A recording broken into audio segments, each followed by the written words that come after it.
Xabi Alonso, the new Real Madrid manager, has a 3-year contract already been signed. Donnarumma is set to leave PSG. A new club is already on the horizon. Liverpool are making a big move. Is there really an offer for De Bruyne on the table? Rasmus Højlund is heading back to Italy, and Tottenham have their eyes set on Federico Chiesa. You already know the drill about the likes. I've got to explain to my mom why I spend all night editing these videos. So let's hit 400 likes and pretend I'm a world-class football insider. So, Madridistas. The Carlo Ancelotti era at Real Madrid is coming to an end. According to Marca, the legend himself is packing his bags already. He's headed to coach none other than the Brazilian national team. On one hand, it's sad to say goodbye to the man who brought title after title to the Bernabeu. But on the other, come on, who would turn down the chance to lead the Seleção at a World Cup? Just imagine it. Ancelotti on the sidelines with that signature eyebrow raise and calm smile. He already looks like a Brazilian coach, just minus the samba. But the biggest news isn't even about Ancelotti leaving, it's about who's coming in.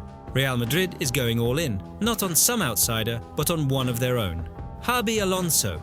Yep, that Xabi Alonso. The legendary midfielder, always so classy on the ball, it felt like he could manage the team while still playing. Now, he's taking over from the sidelines with a 3-year deal in his pocket. Honestly, I'm hyped.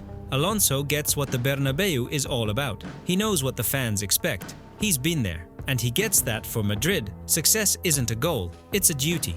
But here's the thing. It's one thing being a top player and a whole other level leading a club like Real. That said, have you seen what Alonso's done with Bayer Leverkusen? The man's got it. But, yeah, there's always a but, things might get a little messy before the Xabi era truly begins. There's a slight hiccup. The Club World Cup is coming up, and from the looks of it, Alonso will only join after Ancelotti is already sipping espresso on Copacabana. So who's taking the wheel in the meantime? That's right, Santiago Solari is back. Remember him? He had a brief, forgettable stint a few years ago that most fans tried to blank out. But hey, maybe his second coming will be a little more successful. When it comes to transfers, the club has made things crystal clear. No matter who's coaching, Real Madrid follows its own strategy. Sure, the coach can ask, suggest, or even shed a few tears, but signings will go through the club's system. Period. So Xabi better get used to it. And honestly, with Vinicius, Bellingham and Dr. Mbappe, yeah, some already call him the chosen one, who even needs a revolution? One thing's for sure, next season is shaping up to be one of the most exciting stories in world football. Can Alonso bring that swagger, that control, and lift this team even higher? We're about to find out. And hey, while we wait to see Madrid light it up again, why not hit that subscribe button? We may not have Ancelotti's eyebrow or Xabi style, but we do bring the hype, almost as intense as Leverkusen's press. So go on, don't leave that button hanging. It's sadder than Madridistas were after Ronaldo left. Let's enjoy the ride together. Looks like we've got another little soap opera brewing at Liverpool, and this time the lead role goes to none other than Federico Chiesa. Remember him? Yeah, that guy who was supposed to light up the Premier League after his big move from Juventus. The same Chiesa who, this season, has barely racked up 400 minutes on the pitch. And even then, it looked like he spent half that time just trying to figure out where he was supposed to be playing. While poor Federico's been busy patching up endless injuries and trying to make it onto the team sheet, a line of eager suitors has quietly formed behind his back. First in line? Of course, it's Jose Mourinho and his new club, Fenerbahce, the man who's basically collecting big-name players like vintage football cards. Honestly, it feels like Jose's transfer policy is, the less they've played in the past year, the more he wants them. But hang on, Mourinho's not alone. Spurs are also sniffing around Chiesa, and honestly, are we even surprised? Tottenham has practically made a brand out of rescuing players whose careers have hit a rough patch, hoping to breathe some new life into them. Classic Spurs move. And wait, there's more. Napoli and Milan are also eyeing a move to bring the prodigal Italian back to Serie A. That is, until they hear his current wage demands, £120,000 a week, and suddenly you've got Italian execs asking, can we negotiate that? Or would you maybe consider installments? So yeah, those deals, not looking too real right now. But here's the twist. Chiesa himself doesn't even seem to be planning an exit. The guy genuinely believes he can still make it at Anfield. Not sure if that's blind optimism or if he just hasn't gotten around to reading the transfer rumours yet. Meanwhile, Liverpool's board has gently hinted that they'd be open to letting Chiesa go, for the right price, of course. They're not interested in a loan, they want a real offer, somewhere around 15 to 20 million euros. That's the price tag now on a player who was once hyped as the next big thing at Liverpool. Now personally, I don't think Liverpool should be so quick to write Chiesa off. This season's been rough. Non-stop injuries, no proper pre-season, and let's be honest, adapting to Anfield isn't exactly like easing into some comfy slippers. He only just crossed the 5-match mark to qualify for a Premier League winner's medal, so maybe, just maybe, the guy deserves one more shot. And really, since when did we start selling players after a single rough season? I mean, Salah didn't exactly set England on fire straight away either, and look how that turned out. So why is Chiesa already being treated like yesterday's news? That feels a bit unfair, doesn't it? Anyway, we'll see what kind of drama this summer brings, because right now, the Federico Chiesa situation is less a transfer story and more a dark comedy. So what do you think? Should Chiesa fight for his place at Liverpool, or is it time he packed his bags and headed back to Italy for a fresh start? Drop your thoughts in the comments. Inter and Juventus are practically drooling at the thought of picking up Donnarumma for free once his PSG contract runs out. Well, free is a bit of a stretch. Inter's already got a €9 million salary set aside for him. Pocket change, right?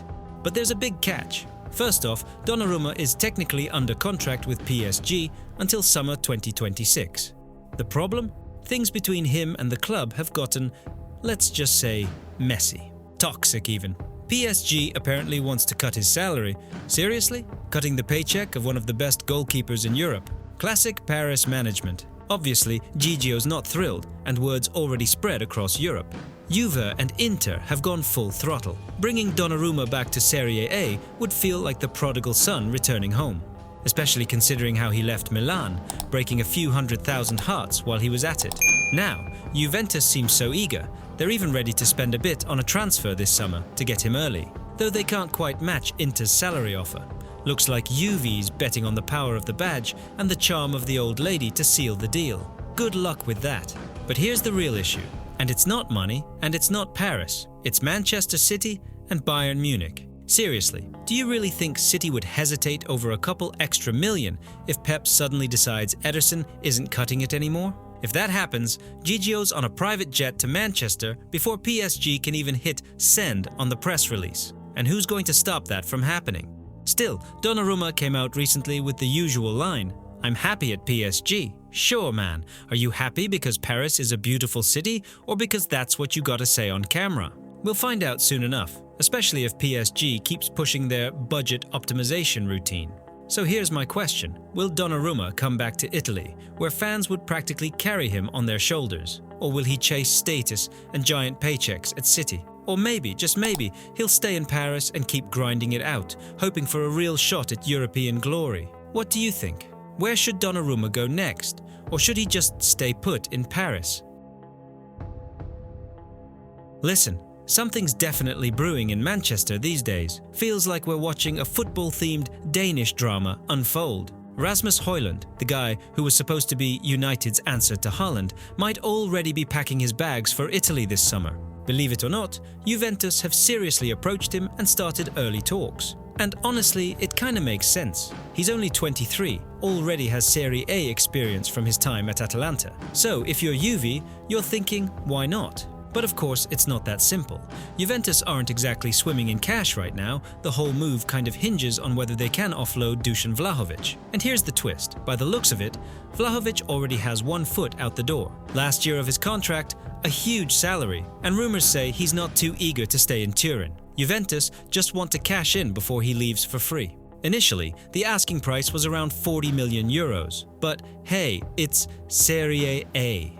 The price could drop fast if there's no serious competition. So picture this. Cristiano Giuntoli, Juve's sporting director, picks up the phone like, "Hello Manchester, let's talk about Højlund." And just like that, early contact, back-channel talks, feelers being put out. Juventus seriously want Rasmus back in Italy. Why? Because once Vlahovic is gone, their attack looks very thin, and Højlund, sure, he's still raw, but he's a gamble they've already seen perform in Serie A. Now here's a real question. Does United even need him anymore? Let's be honest, for the £60 million they spent, Højlund hasn't exactly lit up the Premier League. Not a total flop, but definitely not a breakout star either. It's been a meh kind of season with a few bright moments, nothing that makes United fans sleep better at night. And in the Premier League, clubs don't have a lot of patience for meh. But selling him now for a loss, that would be admitting the transfer was a mistake. Add in the whole PSR thing. It's not an easy situation for United's accountants either. Every pound and penny has to be justified. But here's the plot twist. It's not just Juventus in the mix. Napoli are also sniffing around. So now it's basically a race. Who's gonna snap up Højlund first? And yeah, rumors are flying. There could be a swap deal on the table. Either Douglas Luiz or Vlahovic goes to Manchester, Højlund heads to Turin. Luiz isn't happy in Italy, he's keen on coming back to England. And Vlahovic? Well, you already know.